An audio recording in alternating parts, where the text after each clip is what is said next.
Do you think the government, the Vietnamese government, still have doubt about him?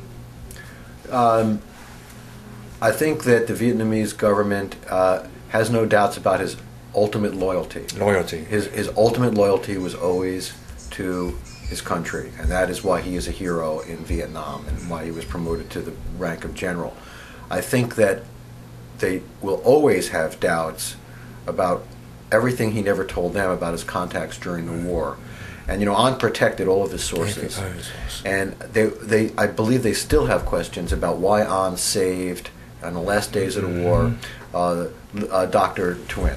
Right. Because that was the grand prize for the communists. If they had caught Dr. Thuy, that would have been really big, because he was a known, not only anti-communist, but he had a lot of secrets, as you know. He never mentioned about Dr. Thuy with you. Oh no, he talked about Dr. Thuy all the time. Why he saved him? Oh yes, it's in the book. Okay. He saved Dr. Thuy because he had known Dr. Thuy for 30, 40 years. They were family friends. Dr. Thuy was the person who gave him his first job when he came back from the United States in 1959. Got him a job with ZM, and then moved him over to Vietnam Press. And they were very, very close. And also, and this is a really important point, Dr. Thuy was friends with two of the infamous spies, Tao, right. Pham Xuan, right, and An. And he had no idea that. He had no idea, and I asked An about that, and An said that that was because Dr. Thuy had helped them many times also, particularly getting prisoners out of President Thuy's jails, and so there's a lot going on below the surface that none of us know. But I don't think the Vietnamese government, ever was comfortable with An's explanation that he saved him just because they were friends. Maybe he saved him for other reasons. For example, maybe he saved him because maybe Dr. Thuy knew things about An that no one else knew, and that Dr. Thuy under torture might reveal. Maybe An had another motive for getting him out. After the war, he still has so many connections here in America. Yes. With the time, with all the friends. Yeah. That's amazing. Did he talk to you about reconciliation between the Vietnamese inside and with the Vietnamese overseas? Yes. He talked to me at length about that. He was very happy about, at the time of his death, that he saw more and more Vietnamese returning to Vietnam. He was also explaining to me that, if it wasn't for all the money that Vietnamese Americans were bringing and pouring into the economy in Vietnam, the situation wouldn't be nearly as good as you know. But he was very, very happy about the number of Vietnamese Americans who were returning to Vietnam, and also the number of Vietnamese who were studying in America. That is, there has gradually been a real increase in the number of Vietnamese students from Hanoi coming and studying, and from Saigon coming and studying, in the United States. And he thinks that is a very, very positive thing. It could only lead to good things, education, opening, and the like. And of course, he was very happy about the reconciliation between our two countries. Right. When was the last time you in Vietnam? The last time I was in Vietnam was in October of 2006. And at that time, I paid my respects to the family. I went to his grave to think, reflect, to light a joss stick, and just to pay my respects to a man who I had spent all this time with. And then I'll be returning to Vietnam in September. Did you talk or interview with other high-ranking Vietnamese officer?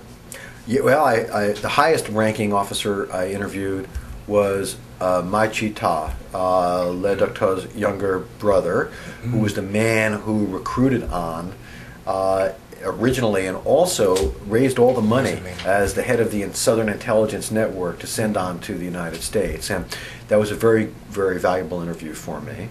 I also interviewed his courier, Win Thi Ba.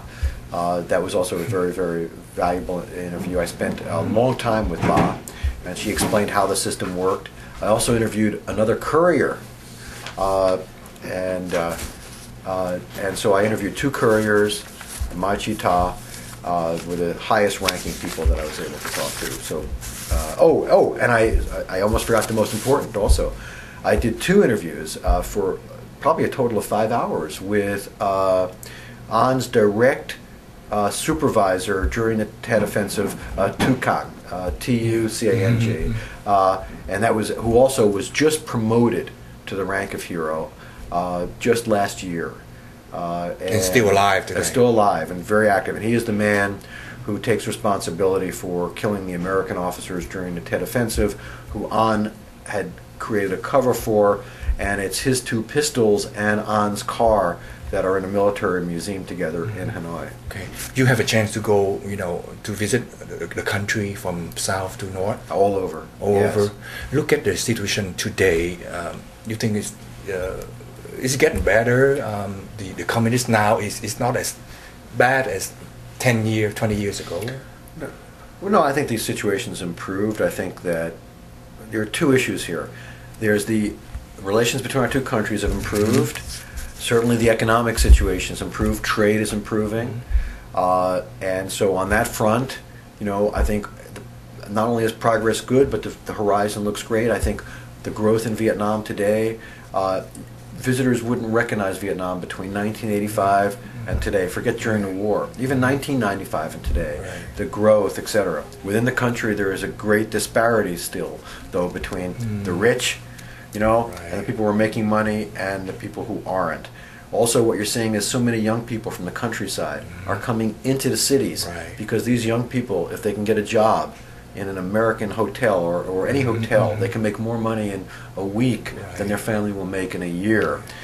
You also see that English has become a commodity, not a language. Young Vietnamese who can speak English and learn English.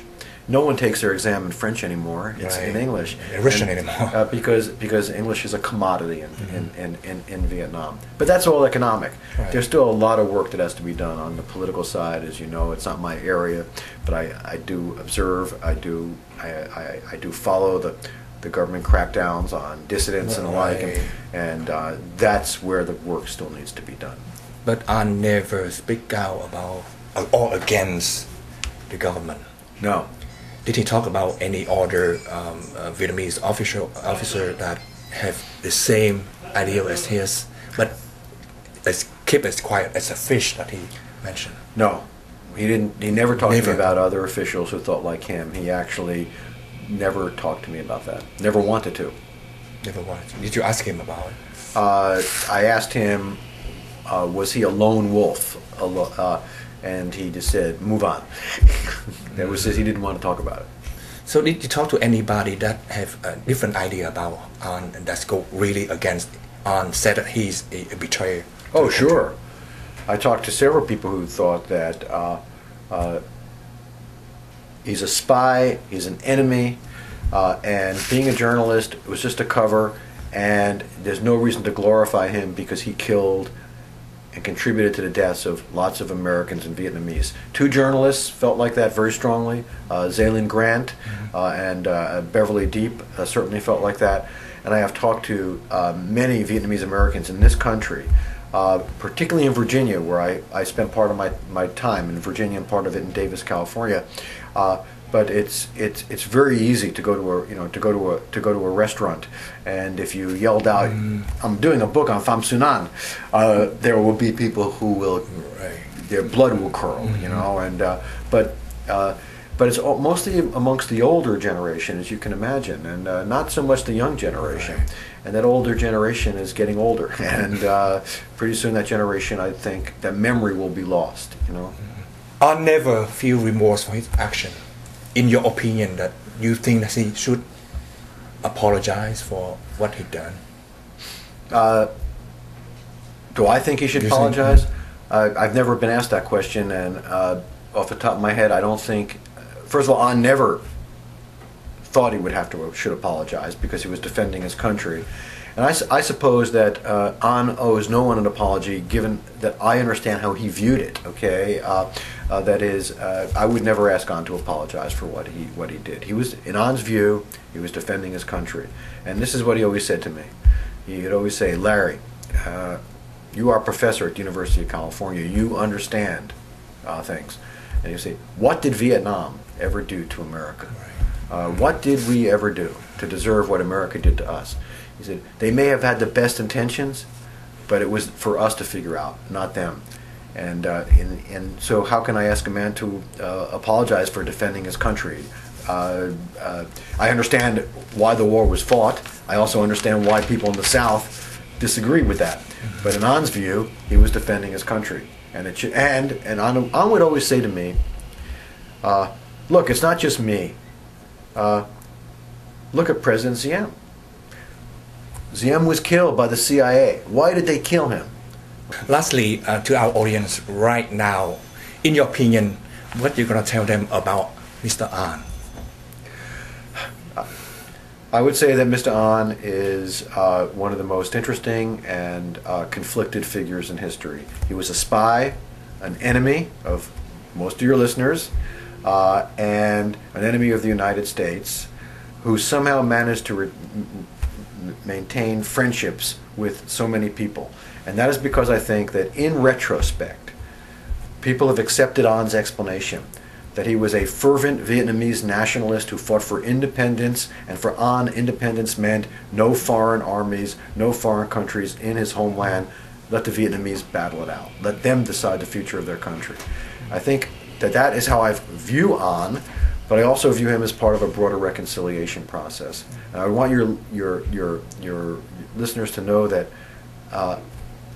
I'm hoping to start a discussion about who Pham Xuan was, not end it, because we can never end that discussion. And I hope people reach out to me, give me explanations, because we're talking about an enigmatic figure, someone who will be a puzzle for the rest of our lives. But let's have that discussion, and let's try to figure it out together. And so I'm hoping to start a dialogue, not end one. Right. We will have discussion because we're gonna put our conversation on the forum of radio VNCR.com. Và chúng tôi xin mời quý vị theo dõi, bởi vì lần tới chúng tôi sẽ mời ông Larry Berman trở lại và sẽ trả lời tất cả các câu hỏi của quý thính giả gửi vào cho radio VNCR.com. I just invite people send you a question and we start discussing an issue again when you come back here. That's great, and they can also look at my website where they can see videos. The website is perfectspy.com, and there they can see videos of An and I. They can also see videos in Vietnamese from a Vietnamese documentary about An. They can also see him in Givral. They can see a taping of a film that he and I did for Ho Chi Minh Television. They can see pictures, and they can see my presentation of An as I chose to do it on my webpage, so maybe that will also help them. Professor Larry Berman, thank you so much. My pleasure, thank you. Appreciate it. Thuy, thank you. Cảm ơn quý vị đã theo dõi phần phỏng vấn ngày hôm nay và xin quý vị trở lại tiếp tục với trang nhà radio VNCR.com.